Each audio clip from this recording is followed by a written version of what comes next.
ডাকসু নির্বাচন ঘিরে বিভক্ত ছাত্র রাজনীতি, আগে সংস্কার চায় ছাত্র দল। রোডম্যাপের দাবি বৈষম্য বিরোধী ছাত্রদের, পর্যালোচনার পর সিদ্ধান্ত জানালেন উপাচার্য।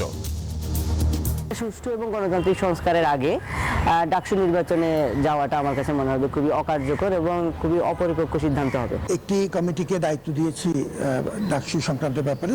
তাদের মতামত পাওয়ার পরে আমরা চিন্তা করব আরো মোটামুটি একটা সবার সাথে মিলে একটা সমঝোতার ভিত্তিতে একটা আনন্দমুখর পরিবেশে যেন আমরা এই কাজটা করতে পারি।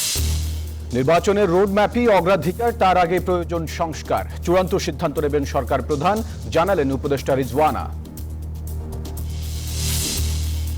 আগামী 6 থেকে 11 জানুয়ারি জুলাই ঘোষণাপত্র সপ্তাহ উদযাপনের ঘোষণা। দৃশ্যমান সরকারি উদ্যোগ না এলে কঠোর কর্মসূচির হুঁশিয়ারি। দেশের সব ব্যবস্থাতে ভারতের আধিপত্যবাদ দেখছেন সার্জিস আলম। শেখ হাসিনাকে ফেরাতে সাড়া নেই দিল্লির, জানালেন পররাষ্ট্র উপদেষ্টা। 13 জেলায় মৃদু শৈত্যপ্রবাহ, মাঝারি থেকে ঘন কুয়াশার দাপট। বিপর্যস্ত জনজীবন, ব্যাহত যান চলাচল। সপ্তাহ শেষে বৃষ্টির আভাস। স্বাধীনতা দিবসে 6000 বন্দীকে মুক্তি দিচ্ছে মিয়ানমারের সামরিক জান্তা। এবছরে নির্বাচনের পরিকল্পনা, প্রহসন বলছে বিরোধীরা। এবং সাকিব মাশরাফি না থাকায় কমেছে বিপিএল এর ব্র্যান্ড ভ্যালু, মন্তব্য সাবেক বোর্ড পরিচালক খন্দকার জামিলের। স্পোর্টিং উইকেট নিয়ে খুশি।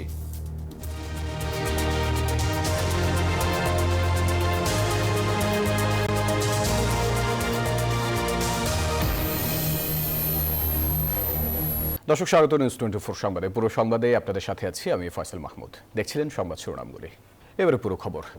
ছাত্র সংসদ নির্বাচন ঘিরে বিভক্ত ঢাকা বিশ্ববিদ্যালয়ের ছাত্র রাজনীতি। গঠনতন্ত্র সংস্কারের পরেই নির্বাচন চায় ছাত্রদল, আর সংস্কার চাইলেও দ্রুত নির্বাচনের রোড ম্যাপ চায় বৈষম্য বিরোধী ছাত্র আন্দোলন। নানা দাবিতে সক্রিয় ক্যাম্পাসের অন্য সংগঠনগুলো। শিক্ষার্থীদের সাথে আলোচনার মাধ্যমেই ডাকসু ইস্যুতে সিদ্ধান্ত নিতে চান উপাচার্য। সংস্কারের মধ্য দিয়ে নির্বাচনের পথে হাঁটতে চায় বিশ্ববিদ্যালয় প্রশাসন। বিস্তারিত জানাচ্ছেন সজল দাস। ঢাকা বিশ্ববিদ্যালয় ছাত্র সংসদ গৌরবের ইতিহাস থাকলেও দলবাজির রাজনীতিতে কোণঠাসা এই ঐতিহ্যবাহী প্ল্যাটফর্ম। বিশেষ করে গেল 16 বছরে ক্ষমতাসীনদের অনাগ্রহে হারিয়েছে স্বাভাবিক ধারা ও গ্রহণযোগ্যতাও। পরিবর্তিত পরিস্থিতিতে ডাকসু নির্বাচন ঘিরে আবারও সরব বিশ্ববিদ্যালয় রাজনীতি। শিক্ষার্থীদের কণ্ঠ হিসেবে আবারও সক্রিয় হোক ডাকসু, এমন চাওয়া সাধারণ শিক্ষার্থীদের। ডাকসু যেন কোনোভাবেই পুরনো দিনের লেজুর বৃত্তির হাতিয়ার হয়ে না ওঠে, তাই গঠনতন্ত্র সহ ক্ষমতা কাঠামোই আমূল পরিবর্তন চাইছে ছাত্র সংগঠনগুলো। সিন্ডিকেট আগে ডিসম্যান্টেল করে নতুন সিন্ডিকেট বানাতে হবে। আপনার যে ছাত্রলীগাররা রয়েছে তাদের একটা নিয়মতান্ত্রিক উপায়ে বিচারের প্রক্রিয়ার মধ্যে দিয়ে নিয়ে শুদ্ধিকরণ করতে হবে এবং ডাকসুর গঠনতন্ত্র সংস্কার করতে হবে। এই তিনটা কাজ করার পরে ডাকসু যখনই দেওয়া হোক আমাদের কোনো আপত্তি নেই। সংস্কার ঘিরে জাতীয় রাজনীতির প্রভাবও বিদ্যমান ঢাকা বিশ্ববিদ্যালয়ে। সংস্কার নাকি নির্বাচন, কোনটি আগে, এ নিয়ে মতভেদ স্পষ্ট। গঠনতন্ত্রের বর্তমান যে অবস্থা, এটার মধ্যে গণতান্ত্রিক কিংবা শিক্ষার্থীদের প্রতিনিধিত্বের ব্যাপারে আসলে কোনো কিছু ওইভাবে বলা নাই। তো ওইটার একটা সুষ্ঠু এবং গণতান্ত্রিক সংস্কারের আগে ডাকসু নির্বাচনে যাওয়াটা আমার কাছে মনে হবে খুবই অকার্যকর এবং খুবই অপরিপক্ক সিদ্ধান্ত হবে। আর এই দুয়ের মধ্যে যোগসূত্র খুঁজছে বিশ্ববিদ্যালয় প্রশাসন। কমিটি গড়ে শিক্ষার্থীদের সঙ্গে বসার পরিকল্পনা উপাচার্যের। একটি কমিটিকে দায়িত্ব দিয়েছি ডাকসু সংক্রান্ত ব্যাপারে।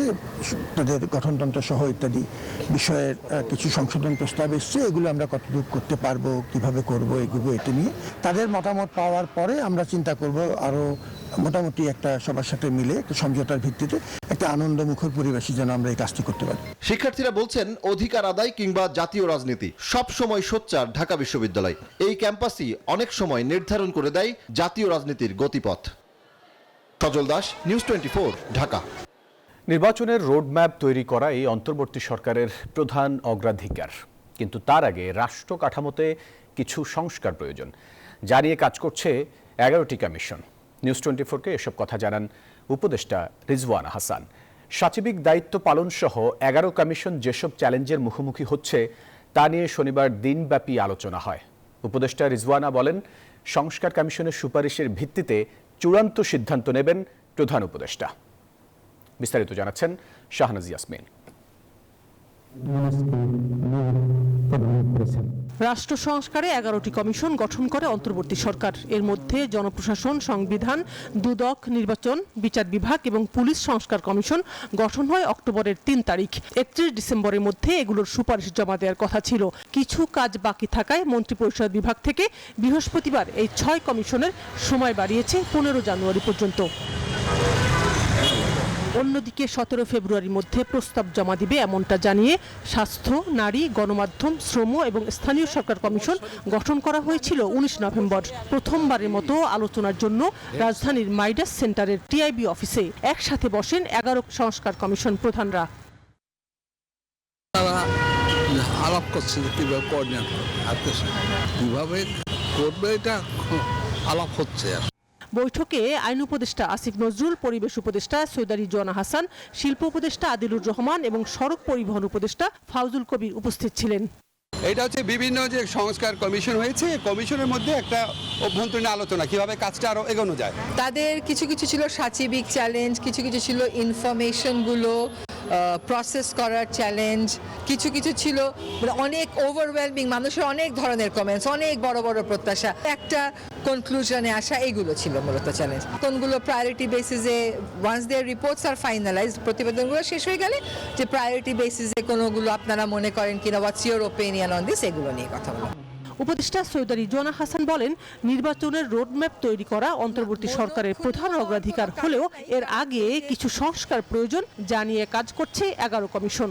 কমিশনের প্রতিবেদনগুলো এগুলোর প্রাইমারি স্টেক হোল্ডার্স দুইটা, একটা হচ্ছে রাজনৈতিক দলগুলো, একটা হচ্ছে দেশের সাধারণ মানুষ। হ্যাঁ, তো এগুলো যখন পাবলিক হয়ে যাবে, ওপেন হয়ে যাবে, তখন এগুলো সবার প্রপার্টি হয়ে যাবে, সবাই এটা নিয়ে কথা বলবে, একটা ঐক্যমতে আসবে। এরকম আগে পরের বিষয় না, সবগুলো সাইমালটেনিয়াসলি চলবে। নির্বাচনটা হবে নির্বাচনের সময়, জি, কারণ নির্বাচনের জন্য কিছু কিছু সংস্কারের আমাদের প্রয়োজন হবে। জানান, আলোচনার বিষয়বস্তু উপদেষ্টা পরিষদকে অবহিত করা হবে। এরপর কমিশনের সুপারিশ নিয়ে চূড়ান্ত সিদ্ধান্ত নেবেন প্রধান উপদেষ্টা। সানাজি ইয়াসমিন, নিউজ 24, ঢাকা। জুলাই আন্দোলনের ঘোষণাপত্র প্রকাশের পক্ষে আগামী 6 থেকে 11 জানুয়ারি দেশব্যাপী গণসংযোগ সহ বিভিন্ন কর্মসূচি পালন করবে বৈষম্য বিরোধী ছাত্র আন্দোলন ও জাতীয় নাগরিক কমিটি। শনিবার দুপুরে রাজধানীর বাংলা মোটরে যৌথ সংবাদ সম্মেলনে এই ঘোষণা দেন তারা। বৈষম্য বিরোধী ছাত্রদের পক্ষ থেকে জুলাই আন্দোলনের ঘোষণাপত্র প্রকাশের কথা ছিল 31 ডিসেম্বর, কিন্তু সরকার নিজেরাই এই ঘোষণাপত্র প্রস্তুত করবে এমন আশ্বাসে সেদিন শহীদ মিনারে শুধু সমাবেশ করেই ফিরে যায় সারা দেশ থেকে আগত ছাত্ররা। এ সময় 15 জানুয়ারির মধ্যে প্রোক্লেমেশন অফ রেভলিউশন ঘোষণার আলটিমেটাম দেয় ছাত্রনেতারা।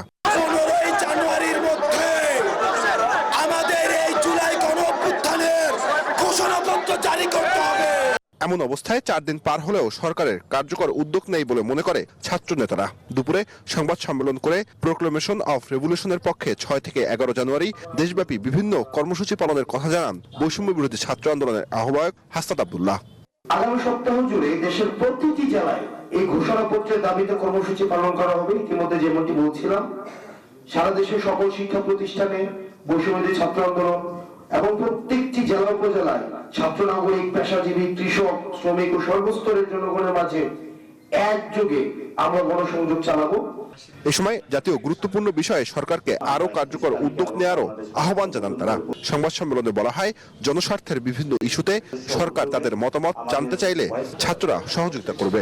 সরকারকে আহ্বান জানাবো, আজকে বা কালকে অতি দ্রুত সময়ের মধ্যেই সরকার জনগণের সামনে কার্যত একটি দৃশ্যমান উদ্যোগ গ্রহণ করুক, রাজনৈতিক দলগুলোকে ডাকুক এবং গণ অভ্যুত্থানের শক্তি যে বৈষম্য বিরোধী ছাত্র আন্দোলন, তাদের থেকে সরকার ডাক আহ্বান করুক। 15 জানুয়ারির মধ্যে জুলাই আন্দোলনের ঘোষণাপত্র প্রকাশ করা না হলে আরো কর্মসূচি দেওয়ারও কথা জানান তারা। বিএনপি পর্যন্ত কোনো অফিসিয়াল স্টেটমেন্ট। জুবারসিনী, নিউজ 24, ঢাকা। দর্শক, দেশের প্রত্যেকটি সিস্টেমে পরোক্ষভাবে ভারতের আধিপত্যবাদ প্রতিষ্ঠিত বলে মন্তব্য করেছেন জাতীয় নাগরিক কমিটির মুখ্য সংগঠক সার্জিস আলম। শনিবার দুপুরে চট্টগ্রামে গোল টেবিল বৈঠকে এই কথা বলেন তিনি। কাছে ভারতকে যেভাবে পীরের পর্যায়ে নিয়ে যাওয়া হয়েছে সেটিকে আমরা খণ্ডন করতে পারবো।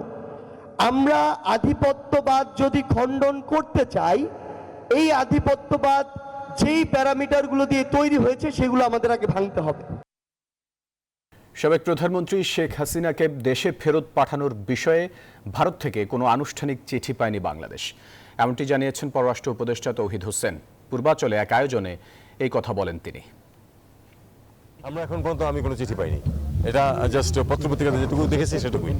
এটাকেই আমাদের একটা ছোট্ট সাফল্য হিসাবে দেখতে হবে যে কেউ নির্দ্বিধায় কোনো ভয় ছাড়া এই সরকারের সমালোচনা করতে পারছে। উৎপাদন বেশি দেখাতে হবে, এটার কোনো প্রয়োজন নেই। প্রকৃত উৎপাদন যেটা হচ্ছে সেটাই দেখানো উচিত। সত্য সামনে আসলে আপনি সেই সত্যের ভিত্তিতে কি সিদ্ধান্ত নেওয়া উচিত সেটা নিতে পারবেন। বিএনপির ভারপ্রাপ্ত চেয়ারম্যান তারেক রহমানের বিরুদ্ধে দায়ের করা চাঁদাবাজির 4টি মামলা বাতিল করে হাইকোর্টের দেয়া রায়ের বিরুদ্ধে লিভ টু আপিল করেছে রাষ্ট্রপক্ষ। রোববার এসব আবেদনের উপর শুনানি হবে। গত 23 অক্টোবর বিচারপতি AKM আসাদুজ্জামান ও বিচারপতি সৈয়দ এনায়েত হোসেনের হাইকোর্ট বেঞ্চ মামলাগুলো বাতিল করে রায় দেন।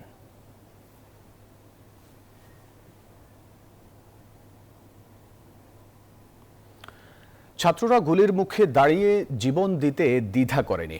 স্বৈরাচারী হঠাতে বিএনপির ভারপ্রাপ্ত চেয়ারম্যান তারেক রহমান ছাত্র তরুণদের সেই শিক্ষা দিয়ে যোগ্য করে গড়ে তুলেছেন। এমনটি মন্তব্য করেছেন বিএনপি স্থায়ী কমিটির সদস্য ডক্টর আব্দুল মঈন খান। বাগেরহাটের মোরেলগঞ্জে গণসংবর্ধনা অনুষ্ঠানে প্রধান অতিথির বক্তব্যে তিনি এই মন্তব্য করেন। এছাড়া দিনাজপুরে আলাদা অনুষ্ঠানে বিএনপি সবসময় জনগণের পাশে থাকতে চায় বলে উল্লেখ করেন স্থায়ী কমিটির সদস্য অধ্যাপক ডক্টর AZM জাহিদ হোসেন। বিএনপির শিক্ষা বিষয়ক সম্পাদক অধ্যাপক ডক্টর ABM ওবায়দুল ইসলাম বাংলাদেশ উন্মুক্ত বিশ্ববিদ্যালয়ে উপাচার্য নিযুক্ত হওয়ায় বাগেরহাটে আয়োজিত এক সংবর্ধনা অনুষ্ঠানে যোগ দেন ডক্টর আব্দুল মঈন খান। এ সময় তিনি জুলাই বিপ্লবের কথা টেনে বলেন, ছাত্রদের আত্মত্যাগের ফলেই দেশ স্বাধীনতার সুফল পাচ্ছে। এই আদর্শে বিশ্বাস করি আমাদের ভারপ্রাপ্ত চেয়ারম্যান লন্ডন থেকে যিনি তরুণ প্রজন্মকে তিনি নতুন করে গড়ে তুলছেন এই দেশ সেবা করার জন্য, আমি সেই আদর্শে বিশ্বাস করি। স্বৈরাচার সরকার বাংলাদেশের ওপর চেপে বসেছিল উল্লেখ করে বিএনপির এই নেতা বলেন, ছাত্র জনতার সঙ্গে একাত্ম হয়ে জুলাই আগস্টে রাজপথে ছিল ছাত্রদল। এ সময় গণতন্ত্র প্রতিষ্ঠায় দ্রুত নির্বাচনের তাগিদও দেন তিনি। এদেশের ছাত্র জনতাকে দমাতে পারে নাই। ছাত্ররা বন্দুকের গুলির মুখে বুক চিতিয়ে দিয়ে বলেছে যে আসো, তোমরা আসো। আবু সাইদ বলেছে যে তোমরা আসো, আমাকে গুলি করো, দেখি কত গুলি তোমরা করতে পারো। দিনাজপুরে আলাদা অনুষ্ঠানে বিএনপির স্থায়ী কমিটির সদস্য অধ্যাপক ডাক্তার AZM জাহিদ হোসেন বলেছেন, বিএনপি সবসময় জনগণের পাশে থাকতে চায়। পরে তিনি মাদ্রাসা, মসজিদ, মন্দির, গির্জা ও অনগ্রসর শীতার্তদের মাঝে শীতবস্ত্র বিতরণ করেন। বিএনপি আপনাদের পাশে থাকতে চায়, বিএনপি আপনাদেরকে কাজ করতে চায়, বিএনপি সবসময় জনগণের কাছে থাকতে চায়। এদিকে বিএনপি চট্টগ্রাম মহানগরীর ব্যবস্থাপনায় আরাফাত রহমান কোকো স্মৃতি ফুটবল টুর্নামেন্টের চট্টগ্রাম অঞ্চলের খেলায় প্রধান অতিথি ছিলেন দলটির যুগ্ম মহাসচিব হাবিবুন নবী খান সোহেল। পরে সাংস্কৃতিক অনুষ্ঠানের আয়োজন করা হয়। Desk report, news 24। সরকারের থেকে বা সরকারের ছত্রছায়ায় ছাত্ররা যদি রাজনৈতিক দল তৈরির চেষ্টা করে তবে তা বিতর্কের সৃষ্টি করবে এবং সরকারের প্রতি আস্থা হারাবে জনগণ। শনিবার কাউন্সিল অধিবেশনে এই মন্তব্য করেন বিপ্লবী ওয়ার্কার্স পার্টির সাধারণ সম্পাদক সাইফুল হক। এর মধ্যে ছাত্রদের যদি প্রতিনিধিত্ব থাকতে পারে, শ্রমিকের প্রতিনিধি থাকা দরকার। সরকার এদিকে কোনো ভ্রুক্ষেপ করেনি, ছাত্র তরুণরাও এটা বিবেচনার মধ্যে নেয়নি। পরে যারা সরকার গঠন করেছেন তারাও কোনো শ্রমিক প্রতিনিধি রাখার দরকার, এটা তাদেরও মনে হয় নাই। জামায়াতের আমির ডাক্তার শফিকুর রহমান বলেছেন, 47 ও 71-এ যারা জাতিকে স্বাধীনতা ফিরিয়ে দেওয়ার প্রতিশ্রুতি দিয়েছে তারা কেউ কথা রাখেনি। জেলা জামায়াতের আয়োজনে কুষ্টিয়া সরকারি কলেজ মাঠে আয়োজিত কর্মী সভায় প্রধান অতিথির বক্তব্যে এসব কথা বলেন তিনি। আওয়ামী লীগের উদ্দেশ্যে জামায়াতের আমির বলেন, যারা চেতনার কথা বলতেন তারা জাতিকে লুণ্ঠন করেছেন, গণহত্যা চালিয়েছেন, দেশের সম্পদ লুণ্ঠন করে তারা বিদেশে পাচার করেছেন। তিনি বলেন, যেখানে মেধা উন্নয়নের কথা বলা হয়েছে সেখানেই মেধা ডাকাতি হয়েছে। আমরা দুইবার এর পূর্বে আমরা স্বাধীন হয়েছিলাম, 47-এ 71 যারা এই স্বাধীনতার লগ্নে জাতিকে ওয়াদা করেছিলেন যে সমস্ত অধিকার ফিরিয়ে দেওয়ার, তারা কেউ অধিকার ফিরিয়ে দেননি। চেতনার কথা বলে বলে এই জাতিকে তারা লুণ্ঠন করেছেন, গণহত্যা চালিয়েছেন।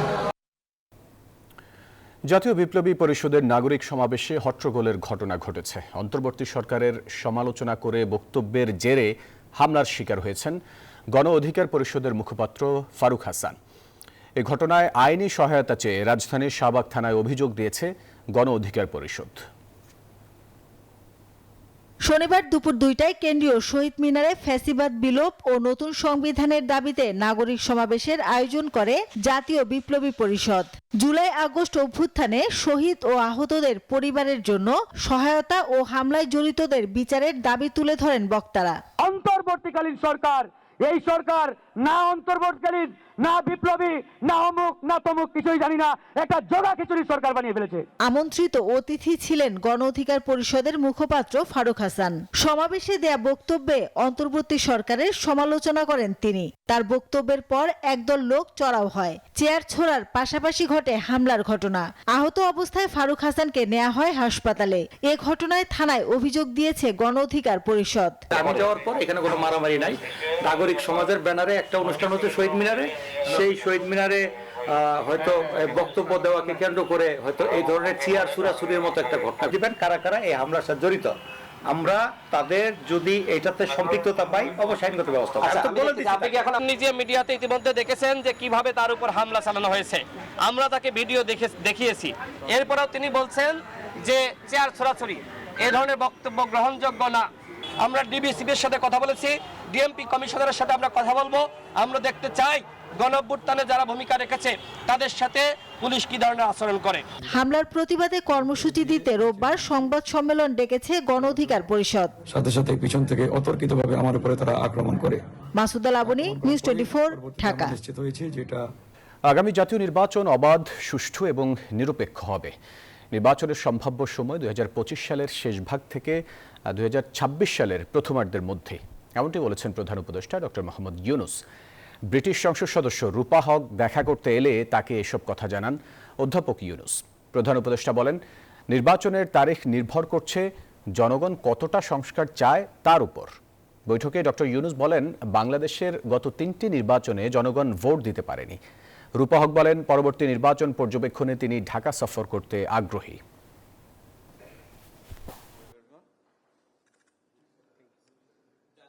দর্শক, দেশের 13 জেলায় মৃদু শৈত্যপ্রবাহ বয়ে যাচ্ছে।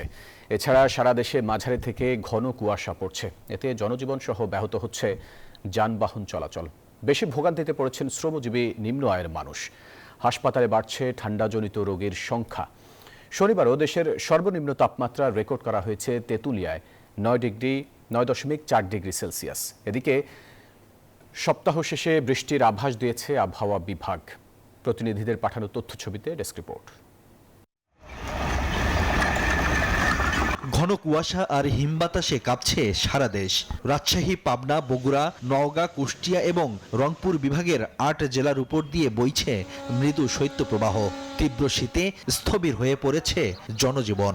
আগুন জ্বালায় বসে আছি, যাও চলতে পারতেছি, খুবই ঠান্ডা লাগতেছে। কয়দিন তো বেড়ে পাই না, খুব শীত, কুয়াশা। কনকনে ঠান্ডায় বিপাকে পড়েছেন শ্রমজীবীরা। চরম দুর্ভোগে বেশি বিপাকে পড়েছেন নিম্ন আয়ের মানুষ। বাধ্য হয়ে ঘরের বাইরে যাচ্ছেন তারা। শীতের দাপটে খড়কুটো জ্বালিয়ে শীত নিবারণের চেষ্টা করছেন অনেকে। আগে তো গাড়ি নিয়ে বাইরে 12-13 টাকার কাম করতাম, এখন গাড়ি নিয়ে বাইরে 1 টাকা কাম করতেই কষ্ট হয়ে যায়। কুয়াশার কারণে কাজ কামাই বন্ধ, বন্ধ হয়েছে। সারাদিনটা আর কি কষ্ট আর কি কোনো মতনে চলে। দিনের আলোতেও মহাসড়কে হেডলাইট জ্বালিয়ে চলাচল করছে যানবাহন।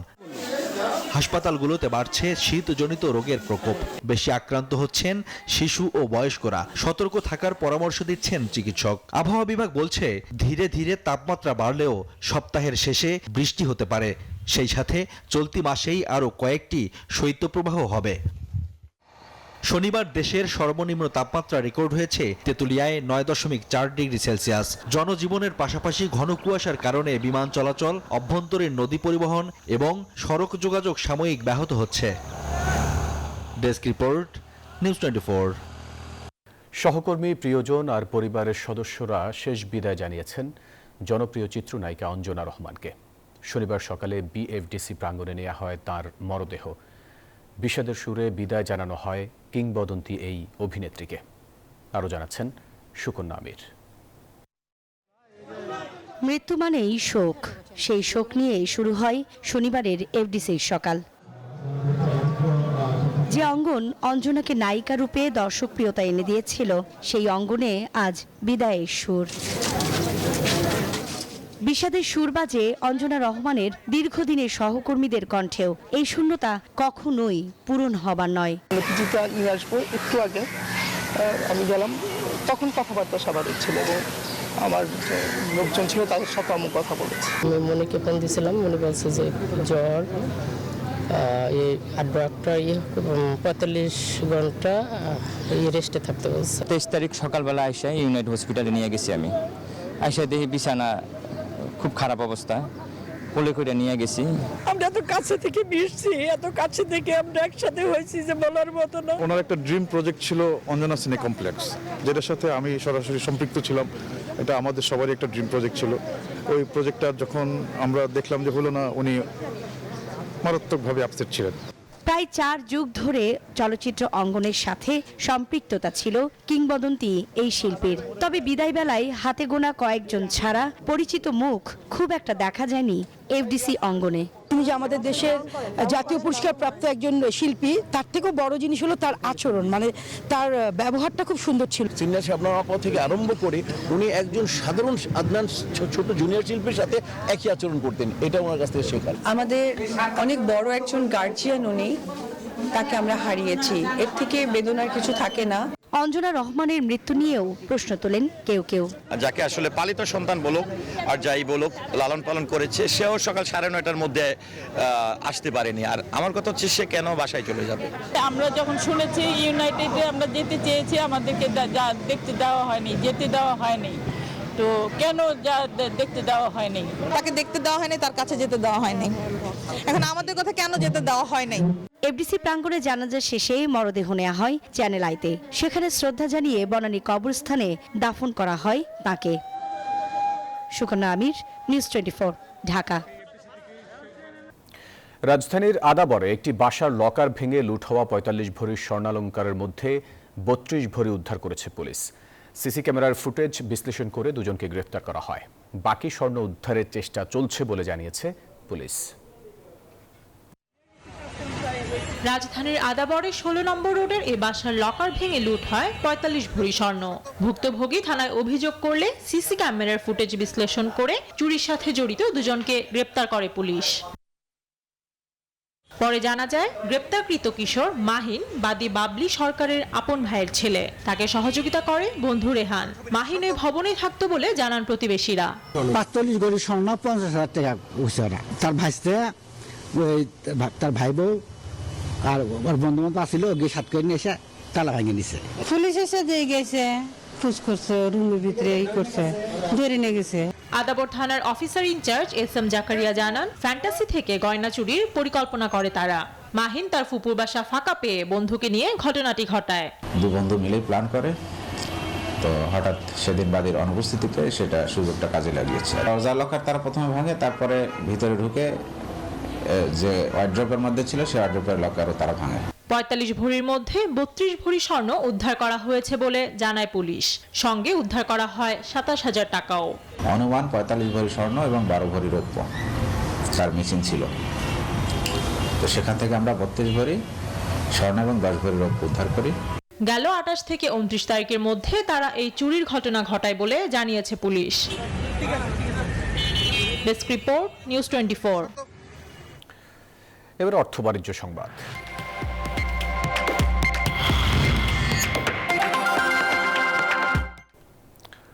29তম আন্তর্জাতিক বাণিজ্য মেলার চতুর্থ দিন আজ। অন্যবারের তুলনায় এবার প্রথম সপ্তাহে ক্রেতামুখর মেলা প্রাঙ্গণ। অত্যাধুনিক প্রযুক্তিপূর্ণ নজর কাটছে মেলায় আসা দর্শনার্থীদের, তাই ভিড় করছেন ইলেকট্রনিক পণ্যের স্টলগুলোতে। বাণিজ্য মেলার প্রথম সপ্তাহে ক্রেতার চাপ কম হওয়ায় অনেকেই আগেভাগে এসেছেন মেলা ঘুরে দেখতে। দুপুরের পর থেকে বাড়তে থাকে ক্রেতা দর্শনার্থীদের ভিড়। এবছর বাণিজ্য মেলায় যুক্ত হয়েছে বেশ কিছু নতুনত্ব। জুলাই আগস্ট অভ্যুত্থানে যারা শহীদ হয়েছেন তাদের সম্মানার্থে তৈরি করা হয়েছে শহীদ মুগ্ধ ও আবু সাইদ কর্নার এবং তারুণ্যের প্যাভিলিয়ন। মেলায় আসা দর্শনার্থীদের অনেকেই ভিড় করছেন ইলেকট্রনিক পণ্যের স্টলগুলোতে, যেখানে যে কোনো পণ্য কিনলেই পাওয়া যাচ্ছে বিশেষ মূল্য ছাড়। আমাদের প্রত্যেকটা প্রোডাক্টেই আলাদা করে ডিসকাউন্ট আছে এবং শতকোটি অফারে প্রত্যেকটা প্রোডাক্টের সাথে স্ক্র্যাচ কার্ড আছে। হোমডিম অফারে আমাদের প্রথম পুরস্কার হিসেবে আমরা একটা ফ্ল্যাট দিচ্ছি, সেকেন্ড পুরস্কার গাড়ি এবং তৃতীয় পুরস্কার হিসেবে ডাবল ডোর ফ্রিজ। এবারের মেলায় ইলেকট্রনিক পণ্যের স্টলগুলোতে পাওয়া যাচ্ছে অত্যাধুনিক প্রযুক্তির fridge, TV, washing machine, AC সহ নানা প্রয়োজনীয় সামগ্রী। সাধ্যের মধ্যে পছন্দের পণ্য পেয়ে খুশি ক্রেতারা। বাজারে সীমিত মাল না, আর এখানে হয়তো বেশি ডিজাইনের পাওয়া যেতে পারে, এই জন্য আসলাম। ছোটখাটো একটা পণ্য কিনে না কিনলে একটু ভালো লাগে না, তার জন্য মেলা আসা। পছন্দ হচ্ছে কিছু, তো দাম একটু মনে হচ্ছে কি বেশি বেশি মনে হচ্ছে। ভবিষ্যতে ক্রেতাদের জন্য আরো উন্নত প্রযুক্তির পণ্য নিয়ে আসার পরিকল্পনার কথাও জানান বিক্রেতারা। মরিয়ম আজিজ মৌরিন, নিউজ 24, ঢাকা। এবার আন্তর্জাতিক সংবাদ।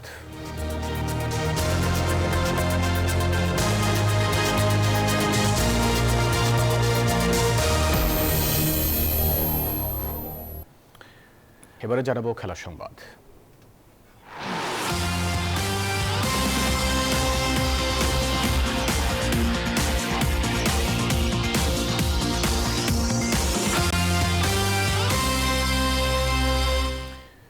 বিপিএলের প্রথম পর্বে মিরপুরের হোম অফ ক্রিকেটে ছিল রান বন্যা। বিসিবি সভাপতির প্রতিশ্রুতি অনুযায়ী স্পোর্টিং উইকেট বানালেও মাঠের বাইরে বেশ কিছু ঘটনা সমালোচিত হয়েছে। তবে সেসব আলোচনায় না গিয়ে সাবেক বোর্ড পরিচালক খন্দকার জামিল বললেন, বিপিএলের এবারের আসরে মাঠের খেলায় এসেছে বেশ পরিবর্তন। তবে সাকিব মাশরাফিদের মতো ক্রিকেটার না থাকায় কিছুটা হলেও কমেছে বিপিএলের ব্র্যান্ড ভ্যালু, এমনটি মন্তব্য জামিলের। বিপিএলের এবারের আসরের শুরুটা যেমন রোমাঞ্চকর হওয়ার কথা ছিল, শেষ পর্যন্ত তা হয়নি। মাঠের খেলার চেয়ে বিসিবির অব্যবস্থাপনাই ছিল বেশি আলোচনায়। খেলা দেখতে এসে টিকিট না পেয়ে সাধারণ মানুষ ভুগেছেন হতাশায়। ভাঙচুর হয়েছে বিসিবিতে, এমনকি আগুন দেওয়ার ঘটনাও ঘটেছে। বিসিবি প্রেসিডেন্ট সমস্যা সমাধানের কথা বললেও ঢাকা পর্বে তা হয়নি। তবে এসবের মাঝেও মাঠের খেলায় ঢাকা পর্বে আলো ছড়িয়েছেন ব্যাটাররা। মিরপুরে প্রায় বেশিরভাগ ম্যাচই হয়েছে হাই স্কোরিং।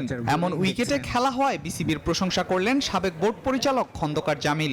মিরপুরে খুব সারপ্রাইজিংলি বড় রান হচ্ছে মিরপুরের উইকেটে, যেটা আসলে এত বছর আমরা দেখি নাই। কেন দেখি নাই, সে কারণটা কি, সেটা আসলে একটা রহস্য। ঢাকা পর্বে শেষ হওয়া 8 ম্যাচে ব্যাটে বলে শীর্ষ 5-এ বাংলাদেশিদের জয় জয়কার। বিপিএল শুরুর আগে এনসিএল টি20 খেলায় দেশি ক্রিকেটাররা ভালো করছেন বলে মত সাবেক এই বোর্ড পরিচালকের। আমি বাংলাদেশ ক্রিকেট বোর্ডকে সাধুবাদ জানাতে চাই। এটার এফেক্টটা কিন্তু পড়েছে আসলে এনসিএল যে টি20 ক্রিকেটটা হলো, সেটার একটা প্রভাব কিন্তু এই বিপিএল এ পড়েছে। এবারের বিপিএলে দেশের ক্রিকেটের সবচেয়ে বড় তারকা সাকিব আল হাসান না থাকায় কিছুটা হতাশ জামিল। বিতর্ক অনেক আছে তাকে নিয়ে, সেই বিতর্ককে যদি আমি পাশে রেখে বলি, তাহলে আমি মনে করি সাকিবের ব্র্যান্ড ভ্যালু তো অবশ্যই বিপিএল মিস করবে। মাশরাফির ব্র্যান্ড ভ্যালু, আজকে যদি মাহমুদুল্লাহ না থাকতো, তামিম না থাকতো, তাদের ব্র্যান্ড ভ্যালু কিন্তু আমরা মিস করতাম। আগামী সোমবার থেকে শুরু হবে সিলেট পর্ব, সেখানে 8 দিনে মাঠে গড়াবে 12 ম্যাচ। আল মাহমুদ ফাহিম, নিউজ 24, ঢাকা। রাজধানীতে প্রথমবারের মতো আয়োজিত হচ্ছে মিডিয়া কাম ব্যাডমিন্টন টুর্নামেন্ট। দেশের শীর্ষস্থানীয় বিজ্ঞাপনী সংস্থা মিডিয়া কাম লিমিটেড সহ বিভিন্ন প্রতিষ্ঠানের অংশগ্রহণে আয়োজন করা হচ্ছে এই টুর্নামেন্ট। শনিবার গুলশান 2-এ মিডিয়া কামের নিজস্ব প্রাঙ্গণে টুর্নামেন্টের উদ্বোধন করা হয়। উদ্বোধনী অনুষ্ঠানে উপস্থিত ছিলেন মিডিয়া কাম লিমিটেডের প্রধান নির্বাহী কর্মকর্তা অজয় কুমার কুন্ডু সহ সংস্থাটির ঊর্ধ্বতন কর্মকর্তারা। কর্পোরেট সংস্থা, সংবাদপত্র, টেলিভিশন চ্যানেল, অনলাইন সংবাদ মাধ্যম, রেডিও সহ বিভিন্ন মাধ্যমের 33টি প্রতিষ্ঠান থেকে একটি করে দল টুর্নামেন্টে অংশ নিতে যাচ্ছে। প্রশ্ন এসেছে এবং আমি ধন্যবাদ।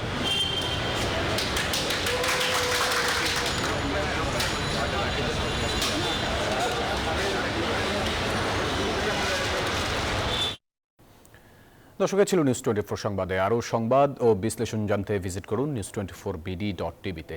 এতক্ষণ সাথে থাকার জন্য ধন্যবাদ সবাইকে।